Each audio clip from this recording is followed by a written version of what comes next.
to Tuesday Cafe. I'm Sean Canan, and we're broadcasting live on July 18th, 2023 from the studios of WMNF in Tampa. Today, we're going to take another look at the major changes that are happening at New College of Florida. It's a school in Sarasota. There have been two major revelations in the last week or so, and we'll get to both of them and much more this hour. One of those is that New College has lost 1/3 of its total faculty for all or part of the upcoming academic year. And the other is that returning students received emails from New College telling them that their housing assignments had been changed to accommodate incoming record numbers of incoming student athletes and freshmen, first-year students. And our guests will talk about how both of those changes and many others are impacting them at New College of Florida. I'd like to hear what our listeners have to say as well, so you can email me at dj@wmnf.org. You can also text 813-433-0885, and you can give us a call at 813-239-9663. Joining us now are Hannah Homer, the parent, that is, of a New College student who is considering transferring. Welcome to Tuesday Cafe, Hannah. Thanks for having me. Thanks so much for joining us all the way from Pennsylvania. And also, we have a student who recently made the decision to transfer out of New College to another school out of state, Basil Pursley. So welcome to Tuesday Cafe, Basil. Thank you so much for having me. I'm glad that both of you could join us. So Basil, let's start with you. We've been hearing a lot about the changes to New College this year. So let's back up a little bit. What made you choose to go to New College in the first place, and what was it like before those changes? Well, I originally, I've wanted to go to New College since I was 8 years old, when a friend of mine's mom was telling me about how great it was, just because I said I want to be a marine biologist as a kid. That ended up changing, but initially, I had a parent tell me this is where I went to school and this is such a fantastic place. And then, as I went through middle school and high school, I, did more research on my own and realized wow, this really is an awesome institution for a lot of different things. And I really think it could be a launching point for my life. I started in fall 2021. So while the pandemic was still really raging on, but I had taken a gap year to so that I could take classes in person. And I just had an amazing experience. I fell in love with the community. I made friends and was able to socialize for the first time since the pandemic and that year. And I just had amazing professors that have just really been influential in figuring out my passion, which I have really found is radio and journalism. So very happy to be here. And yeah, it was such an amazing experience to just have professors who really, were engaged with me on a one-on-one level and wanted to see me succeed and find that passion. And one of the things that when people would think about New College, a couple of the things would come up, at least, this is what I would think of, and this is what people would tell me that they thought of, is one thing about New College is that there were no grades, and that also that you could kind of patch together whatever kind of study concentration you wanted, rather than having cookie cutter majors. So tell us about how those two things manifested in your academic career early on at New College. Yeah, so not having grades was definitely a big pro for me, that really helped me decide to go there in the first place.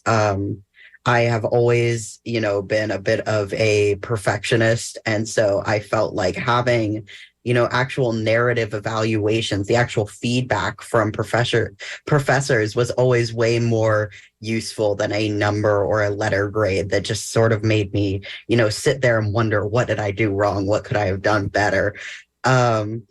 And yeah, so it's honestly been more encouraging to get narrative evaluations from professors where it says hey, you were very engaged at the beginning of class, but I saw that you kind of, stopped being as engaged at the end. I would have loved to see you talk more in class. You had a lot of useful insights, or things like that. Like, it was just very encouraging to see, like, okay, I did do well on these things, but here's where I can do better in my next semester.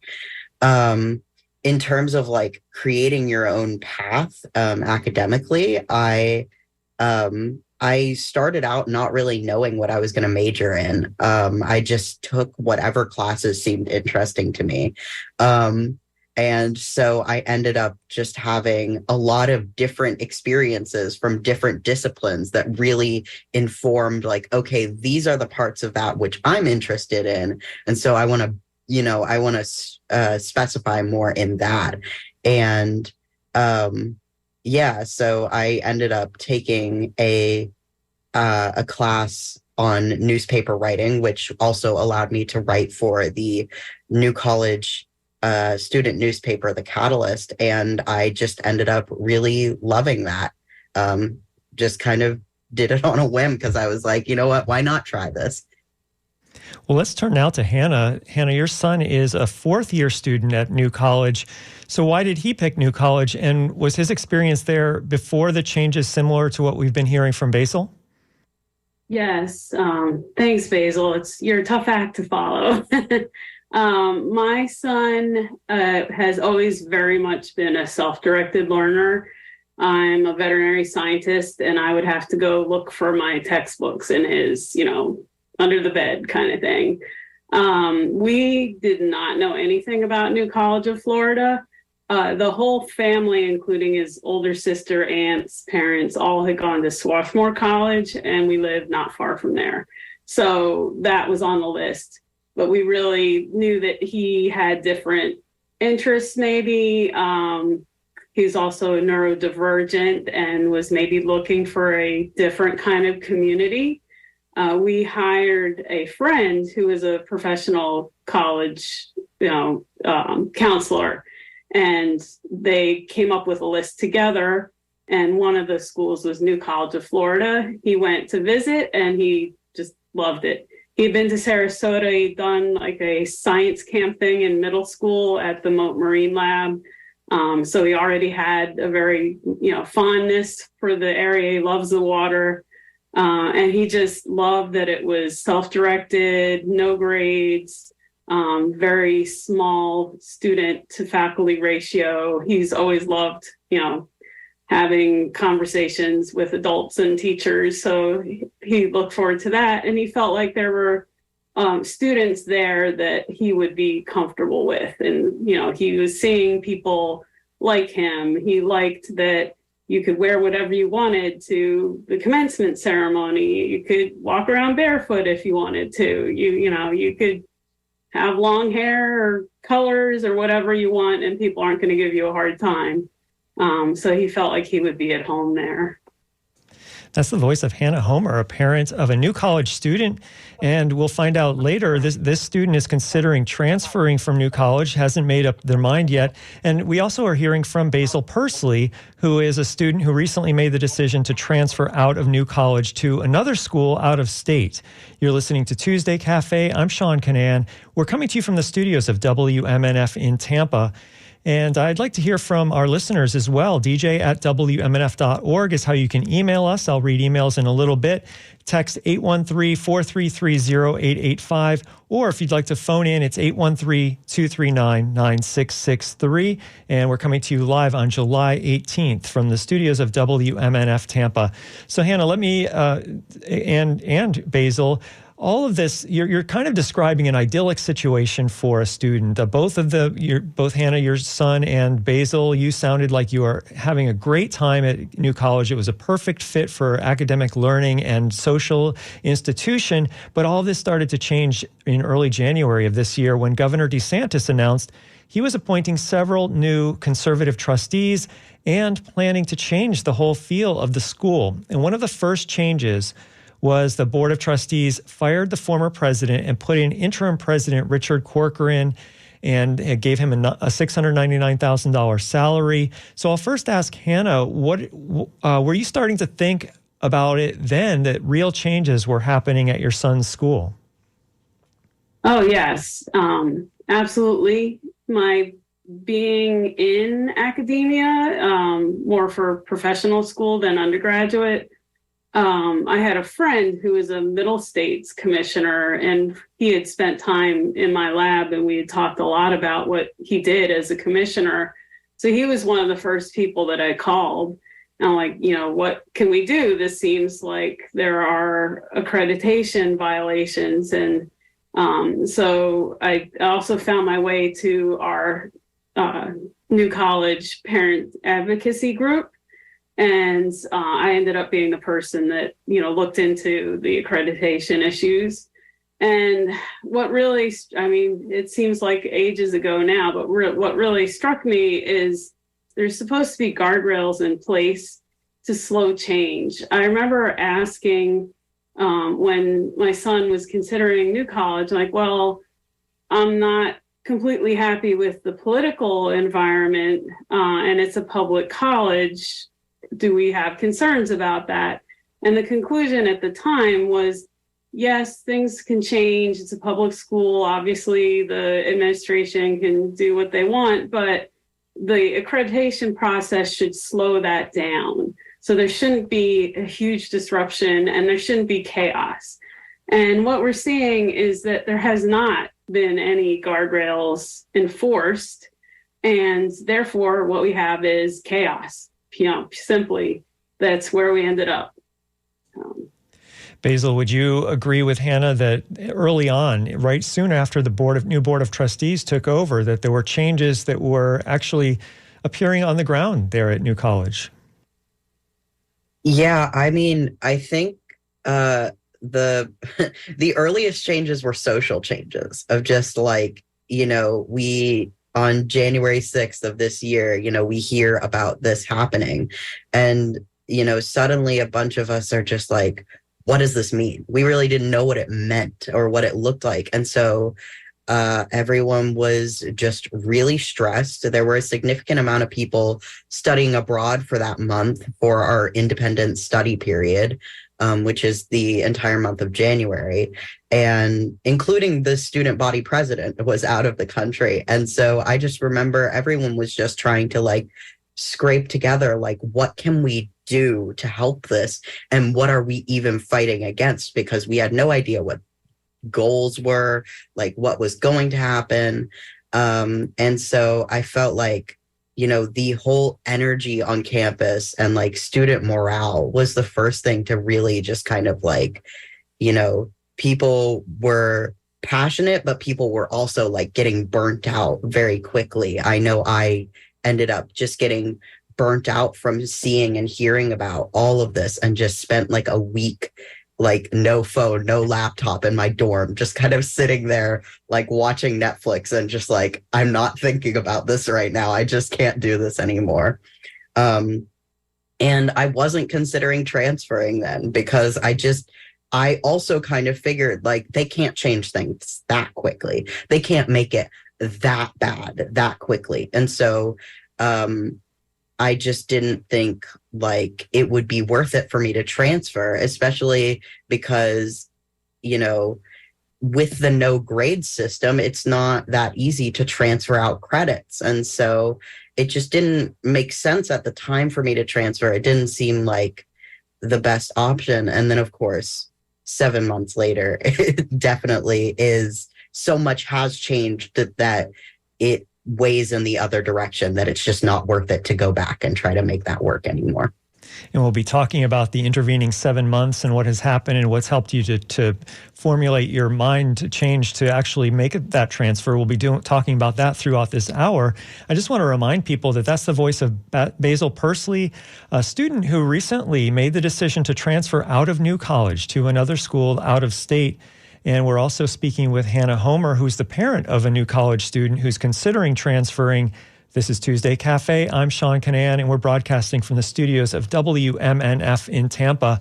Some of the next big changes that happened right after Richard Corcoran became interim president was that New College's Diversity, Equity, and Inclusion Department was dissolved, and its Dean of Diversity was fired. So some people might argue that changes like that to kind of non-academic departments might not have very much impact on students, whether it's their academics or their life on campus. But let me ask you, Basil, what kind of impact did losing that DEI department have on your life?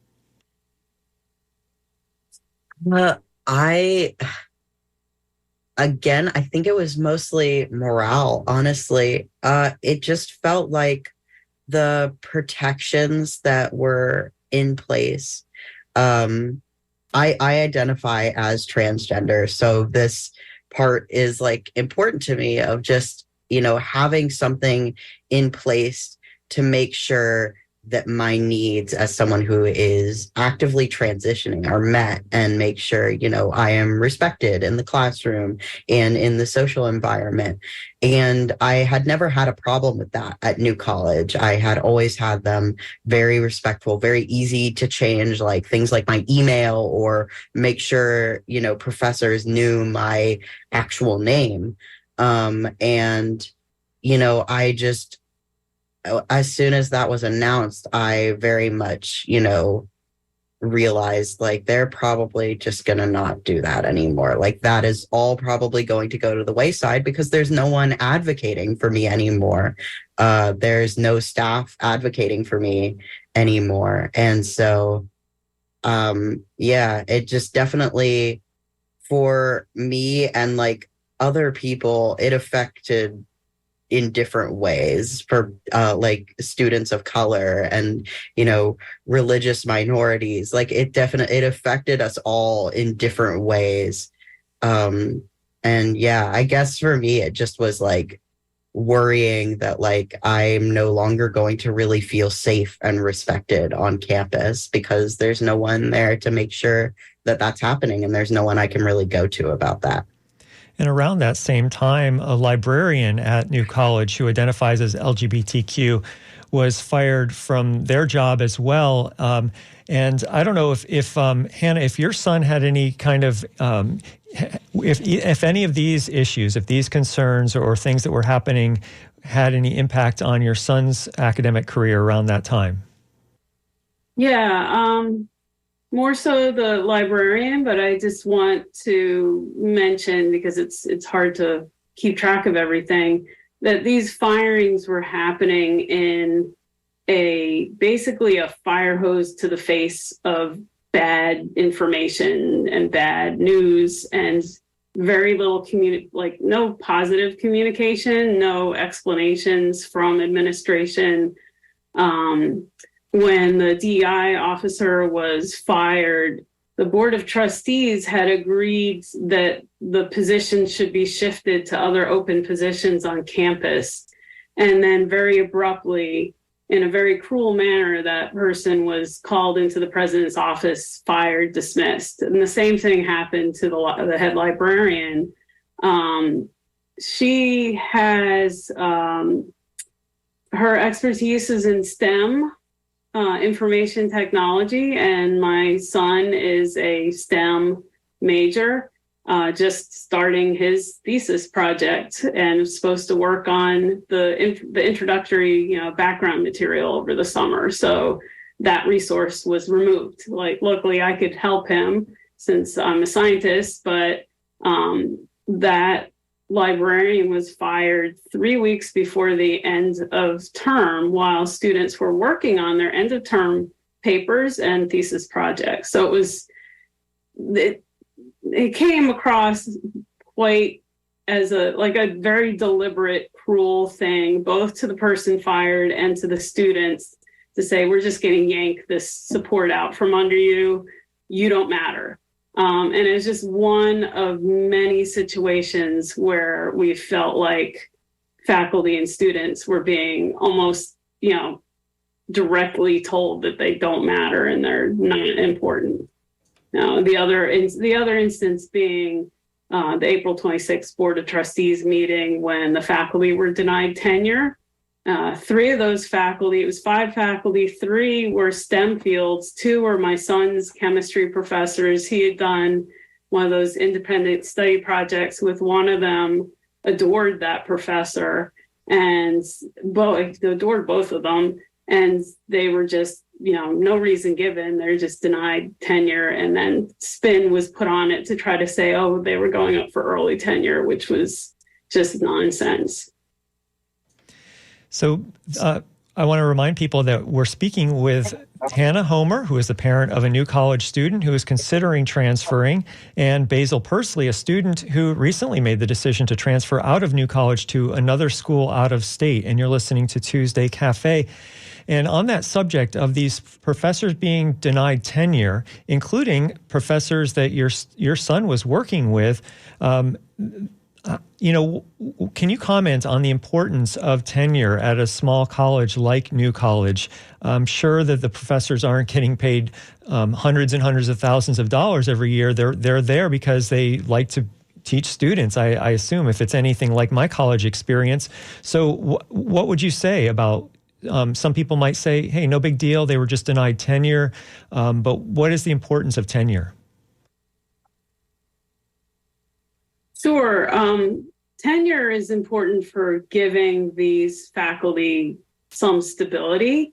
They've often, especially the ones that are in STEM science fields, they've done their graduate program. They've done often 2 postdocs. They've had to move. They may have done multiple faculty positions before they got the chance to have a tenure track position. And it's giving them some stability that they are hired long-term instead of having a year-to-year contract or a 3-year contract or whatever their arrangement is. So that's very important for them, especially, they have families, they may have partners and spouses that also have jobs. So it's really disruptive to have to move because you're, lost your position, was not renewed. As well as scientists are establishing research programs, and they have laboratories, they have field work, they have teams of people. So it's not even just them. They're not picking up their books and leaving. They're, trying to figure out how many of their people will move with them or whether they're going to just have to start from scratch. They're losing access to shared facilities and equipment for research, for example. As well. So, and I guess also want to point out that the tenured professors are not exempt from review. They can be fired. They have, depending on the institution, they have, a certain period of time reviews that happen.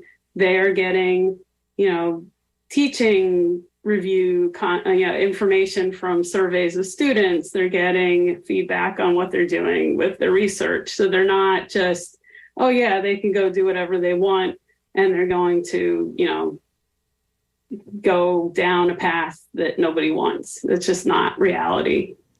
Let's bring Basil into this. Basil, what was your reaction when the Board of Trustees of the new college, which were mostly new appointees, denied tenure to these faculty members? I remember the biggest. I didn't know any of the professors that were denied tenure. It was nevertheless very heartbreaking to hear about. But I think from that meeting in particular, my biggest reaction was when Professor Lipinski, the faculty representative on the Board of Trustees, walked out of the meeting and said he was going to resign. That my car had broken down, so I already wasn't having a good day, and I was not on campus and not actively watching. But I got a text from a friend telling me, and then later I watched it, and it was just like so. It was so heartbreaking. I had talked to Matt like several times. He was a fantastic professor. He was my partner's faculty advisor. And it just like, after that, I was like, our one of our biggest advocates on the board of trustees is, leaving. He's going. And, someone who's been very influential in the computer science department, actually created the computer science department at New College, is leaving. And so it just was like, man, this whole department could actually fall apart because of this. This whole department could be gone. And same with the professors who were denied tenure. Because New College is such a small school, having just one professor leave a department means that you're missing out on a whole branch of that department that it can't be easily refilled.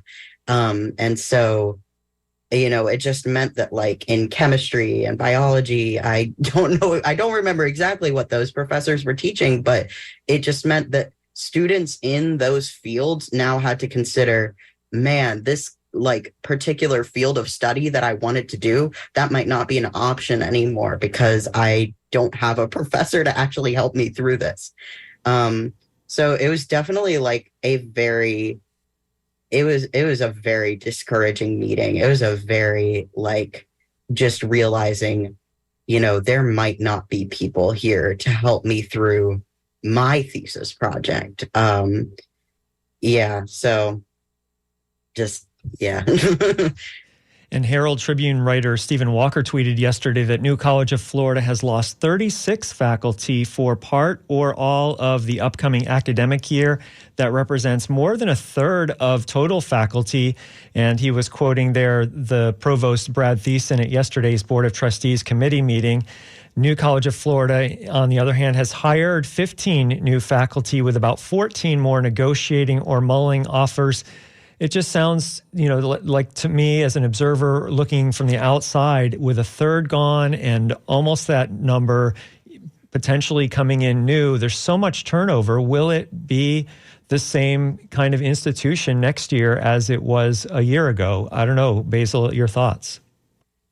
Yeah, so the turnover and people leaving is one of the biggest reasons why I decided to transfer.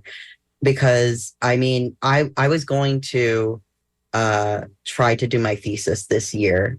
This is technically my fourth year of college, if I'm counting my dual enrollment, but I initially wanted to stay a total of 4 years at New College and really get that experience and, explore my interests. But with everything going on, I had, made the decision, okay, I'll just do my thesis. And I found out in the summer months that in June that the professor that was supposed to be my faculty sponsor for my thesis had left and gone to a different university and got a great job offer there. And very happy for her. But it was immediately just heart drop. I felt so sick and anxious and I just no longer felt like I was going to have someone there that would help me, work on my thesis project and make sure I met all the requirements and actually graduate by the end of the next year. And especially even if they are filling these positions with good professors, I just haven't had the time to develop any relationships with them. So people like me who are started trying to do their thesis project and looking for people to help them, and the only people who might be there are new professors who they haven't had any time to develop a relationship with or don't understand the New College system in its fullest yet because they haven't been there. That just sounds very troubling and just not a very good experience for your senior thesis project that is supposed to be the capstone on your, college experience. So it just didn't feel right anymore. That's the voice of Basil Pursley, who is a student who recently made the decision to transfer out of New College and go to another school out of state. We also have with us Hannah Homer, the parent of a New College student who is considering transferring. You're listening to Tuesday Cafe. I'm Sean Canan, coming to you from the studios of WMNF in Tampa. And I want to transition this conversation right now for a few minutes to housing.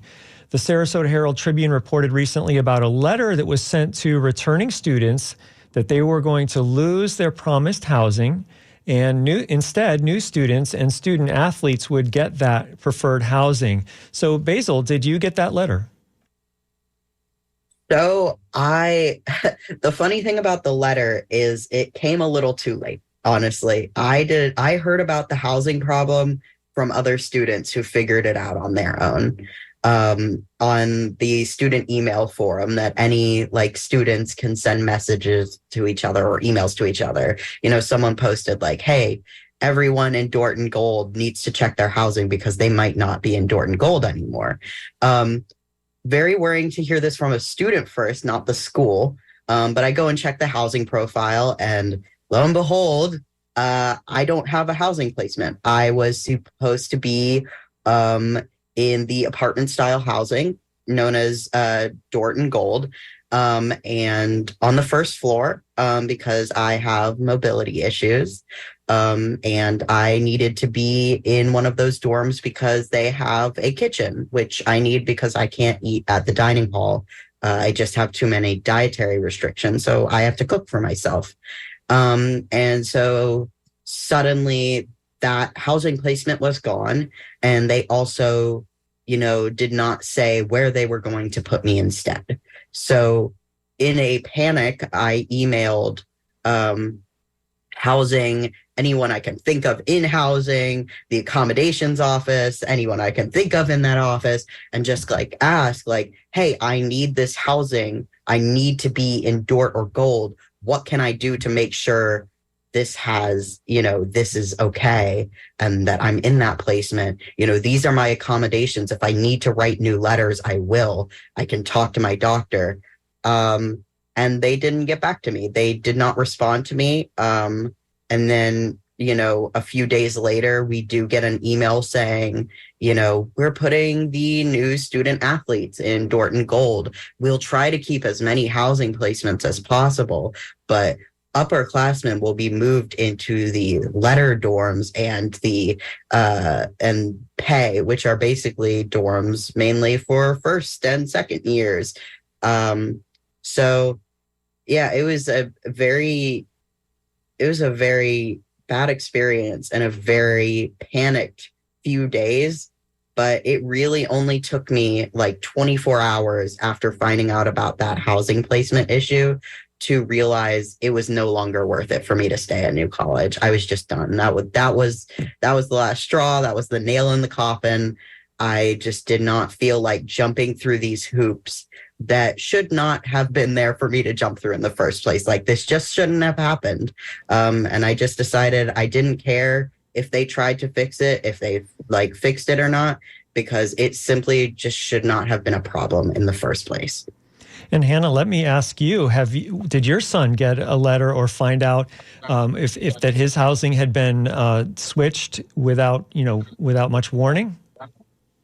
Yeah, I actually told him to check because the parents group had received, a screenshot from, as parents, we're not receiving the emails. They're adults, so they're getting the communications directly.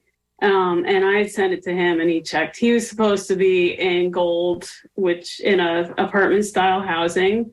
He's starting his thesis, so he really needs the privacy to work on that. But at the same time, that environment was nice because it's sweet. So you still have some social interaction with your friends and roommates, but then you can shut your door and get your work done. And this is also likely to be a last straw type situation. I don't know, maybe that was the intent. Maybe they are trying to, it certainly seems, given the minimal communication we've had, that all of these, next terrible things are just ways to try to force out the current students. And, at some point you create enough chaos that, congratulations, it worked, we're leaving.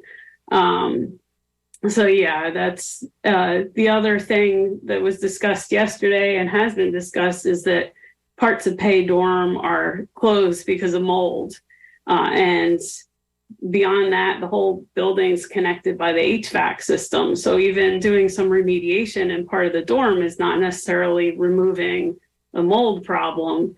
My son was in pay for his second year, and it was fine, the part he was in. But that would be a very small room to be in as a double or triple and try to work on a thesis project at the same time. I had one other thing about the faculty to keep in mind is that it's not only eliminating professors that students need for their thesis projects, but prerequisite classes that they need for things like pre-med or, other areas of concentration majors that they're losing. That's the voice of Hannah Homer, the parent of a New College student who is considering transferring from New College.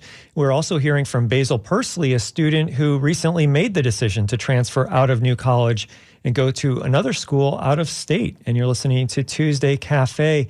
So we covered a lot of ground there about the housing, and we threw around a lot of names. And so just to kind of refresh people's memory for if you're not familiar with the housing there, we have the what Basil referred to as Dort and Gold, which are Dort and Goldstein buildings. They're apartment type housing mostly for upper class students, higher students, third and fourth year students usually. And then Hannah referred to the Pay buildings, which is the architect Pay. And these are older buildings, and it sounds like smaller rooms. And now there's this mold problem that we're learning about. For example, Stephen Walker of the Sarasota Herald Tribune reported this morning that New College of Florida trustees convened yesterday for a meeting to discuss the issues of housing.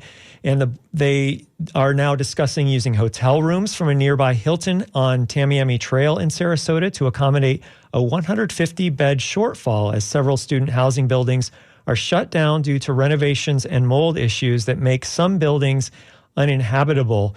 That doesn't sound like a very conducive environment for people who are trying to finish their educations. They thought they had an apartment-style building where they would have roommates, suite mates, I guess you'd call it, with shared accommodations.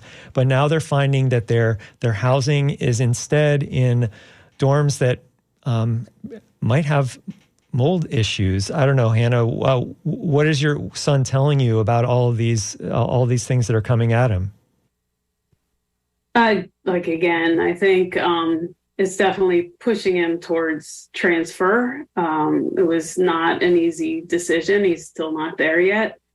But the idea of being in a double or triple or being in, who knows, I guess the hotel is the one that's north of USF. I'm not sure. I don't even know. Being out of state, I don't really have a sense of where it would be. Part of his daily activity was walking from where the dorms are down to the bay and back, as his exercise and his mental daily activity you would do. And instead, if you're in the hotel, you have to get a shuttle bus. It said we'll have hourly shuttle buses run by the hotel. They're not even having the college provide that transportation. It's like, yeah, just sure, that'll be taken care of. There was even mention that it's okay, they'll get continental breakfast there. So that I don't even know how to respond to something like that. It's just so ridiculous. And at the same time, we're seeing all the athletes being added. They're showing up on Twitter, for example, with their, saying that they're coming. They're almost exclusively male. I don't understand how that's not affirmative action, that they're targeting this specific population. They're bending over backwards. They're giving them free laptops and special scholarships and special housing. To me, you're targeting an identity group. You're targeting these students and making things nice for them and ignoring the rest of the students. I don't understand why you would increase enrollment without doing feasibility studies and figure out what your housing situation is and what needs to be fixed first. Why would you bring the students without figuring out the infrastructure first? That's just that just makes no sense to me at all. It just seems like incompetence. And Basil, Hannah brought up the student athletes and the new students who are coming in who are joining these sports programs. So tell us a little bit about what New College of Florida was like and maybe its attitude towards student athletes and how important it is on New College's campus a year ago, let's say, compared to others. We might be familiar with how it might be viewed at FSU or at UF or something like that. But there has been this big push to initiate some sports there at New College, including changing the school's mascot. It was the null set. So I don't know if you want to, here's your time to just tell us what's the attitude towards sports and student athletes there at New College? Yeah, I mean, so before all this happened, I think contrary to popular belief, we did have sports. People, it was mostly recreational. I think there were some teams that would go and do competitive things sometimes. But, everything was, really student driven, just deciding like, hey, I want to start playing basketball and then starting a basketball team. Everything has always been co-ed. It's just been really, student driven recreational activity. So the sort of attitude towards it has really just been more lax. It's just it's more of a casual thing. The whole, the athletic thing coming on really feels like a massive disrespect towards the culture that New College has had around athletics and recreational activity, which has been more like, this is just, something to do to decompress. I don't think anyone has like any ill will against like a sports team, but hearing that they're not going to be co-ed and that they're specifically bringing in new students to join these teams instead of, allowing older students to, participate or anything like that. And that they're basically just kind of creating this whole separate program at the school for athletic students versus the older students. It's really just like a complete divide between these demographics. And they certainly seem to want it that way, since they are trying to move, upperclassmen off campus, which is very concerning to me. Just if I had to live off campus on a hotel, I just don't think it would accommodate what I need medically in terms of like mobility and everything. And then, there will be students there without cars who have to wait for a shuttle if they want to go to campus, or, it's just, I feel like it's going to completely kill student life because you're not going to want to go all the way back over to the school for a club, like after you've just got done, like, studying for several hours. Just like, okay, there's no, that's a lot of effort to go back over there, or, going to the parties on campus, which are called walls and coups. Like, I just don't think, without people who are there to hold that tradition on campus, it's just going to slowly disappear, because they're just making it harder and harder for upperclassmen to participate. Our guest is Basil Pursley, a student who recently made the decision to transfer out of New College to another school out of state.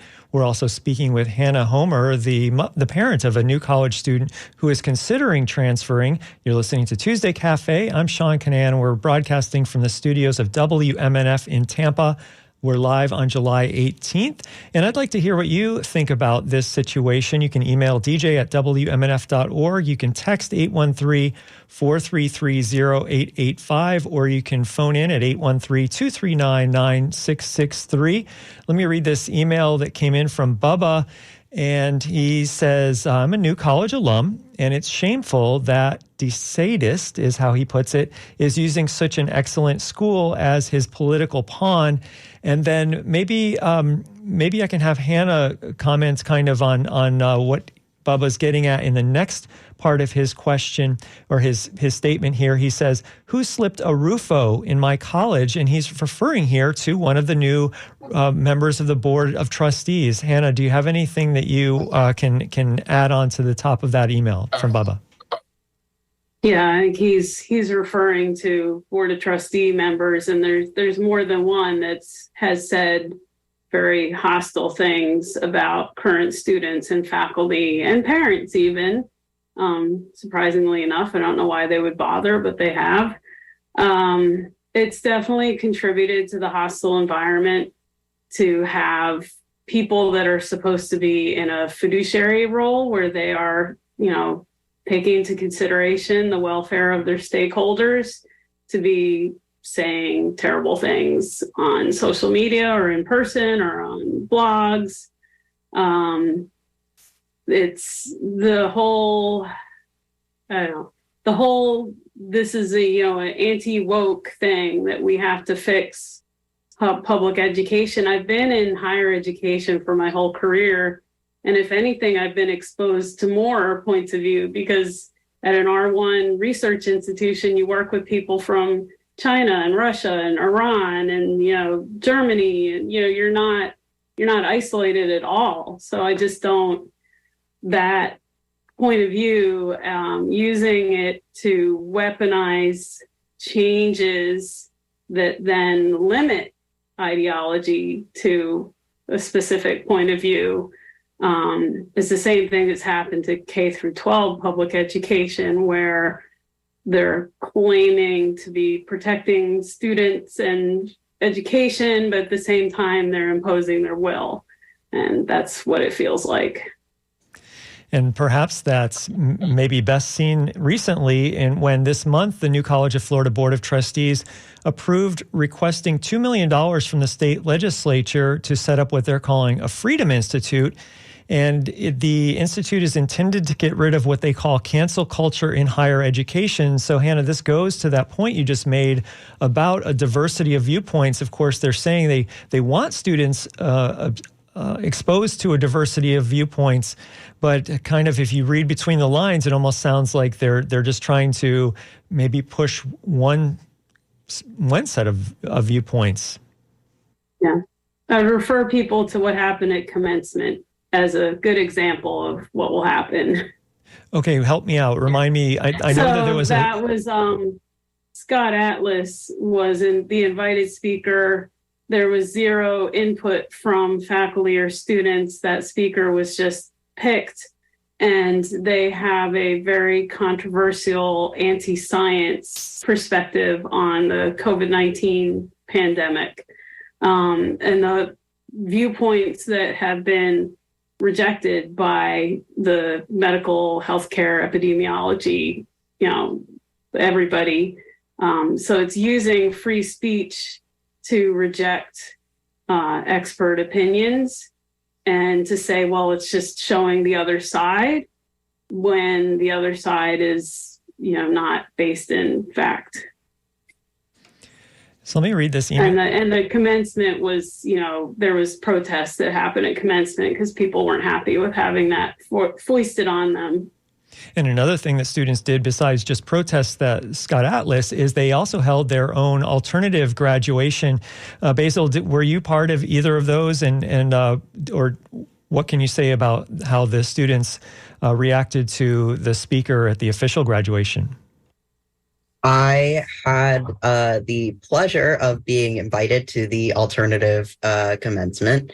It was, I will speak on that first. It was a wonderful and just purely joyous experience. It felt like just, stepping out of everything that had transpired from that semester and, just being in a completely safe space in, just sort of like remembering what that new college I loved was, and getting to see, people I I really respect and care about graduate and just have a fully good graduation experience that they really deserved was fantastic. And honestly, just seeing all of like my professors, like just, you know, uh, they all were like taking pictures together and talking, and it just felt like a lot more normal. Like everyone could let their guard down a little. We had live music and everyone got to walk across the stage. And that librarian that you mentioned earlier that was fired was there, and she gave a speech, and we had a speech from a civil rights leader. And it was just a fantastic experience of just joy and kind of just like forgetting everything else for like a couple of hours. And I'm really glad that the graduating students got that, and that, you know, just that everyone got to participate in that. The commencement that the college put on, completely different atmosphere. A lot of graduating students said before the graduation that like, hey, we don't want people to be protesting this. This is our day. Please don't yell. Please don't be, you know, disruptive. Just be quiet. But of course, when you bring in someone that polarizing, it's kind of hard to stop people from yelling. There were a lot of onlookers, people in camp chairs, people sitting up in the tree because it's held outside. So people sitting in a tree watching. And yeah, there were a lot of people just like yelling throughout Scott Atlas's speech. I think, you know, at some point in it, people just started chanting, "Wrap it up, wrap it up."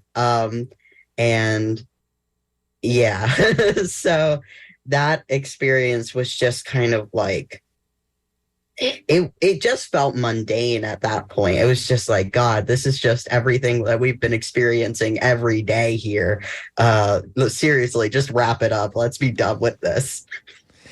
And we have, speaking of wrapping up, we have only a couple of minutes left. And one of the things I wanted to ask you, Basil, before we are finished here, is I wanted to find out from you, when you made this decision that you were going to transfer from New College, you kind of made a public announcement on Twitter, and then I imagine you got some reaction. So tell us about what the reaction was when people heard this heartfelt thing that you were telling them about, that you were leaving the place you loved and you were going somewhere else. Honestly, I made the tweet just sort of venting in a way. I got up that morning, you know, after making my deposit to the place I'm transferring to, and, you know, still very sad. And so I made that tweet, and I wasn't expecting much, but the reaction has been so positive. Like professors have reached out to me from their Twitter accounts saying like, "Hey, Basil, I'm really sad to see you leave, but if there's anything I can do to help," or, you know, congratulating me on making this decision. And alums from the college like telling me like, this is the right decision. And, you know, friends I've had saying like, this is the right decision. Other people reaching out to me and saying like, I'm thinking of transferring, and this, you know, made me feel more comfortable in doing so. And it just felt very reaffirming and put me a lot at peace with the fact that like, yeah, this is the right decision for me to make. I do need to get out of this situation. And I was very glad to see that the people I was worried who would maybe be resentful towards me for that, or others for that, were very much like, you know, had a lot of empathy for the situation that all of us have been put in. And everyone just has to make their own decision based on what they want to do. And I have a lot of respect for the people who are sticking it out. And I have a lot of respect for the other people like myself who are transferring. I'm afraid that's all the time we have, but I want to thank you so much, both of you, for coming on Tuesday Cafe, Hannah and Basil. Thank you. Thank you so much for having me. I'm really glad to have been able to talk to you. And Hannah Homer is the parent of a new college student who is considering transferring. Basil Pursley is a student who recently made the decision to transfer out of New College to another school out of state. And if you missed this interview, you can watch it beginning this afternoon on our website, WMNF.org. Tuesday Cafe also airs on TBAE. I want to thank our phone screener, John Dunn. And you've been listening to Tuesday Cafe. I'm Sean Canan, News and Public Affairs Director at WMNF Tampa. During this time slot tomorrow, Shelley Reback will host Midpoint to continue the conversation about education, including discussion of an African-American Education Task Force. Coming up next is Wavemakers. Tom will talk about transportation challenges. The city of Tampa is releasing its mobility plan, and we'll hear from Pinellas County as well. This has been Tuesday Cafe, coming to you from WMNF Tampa.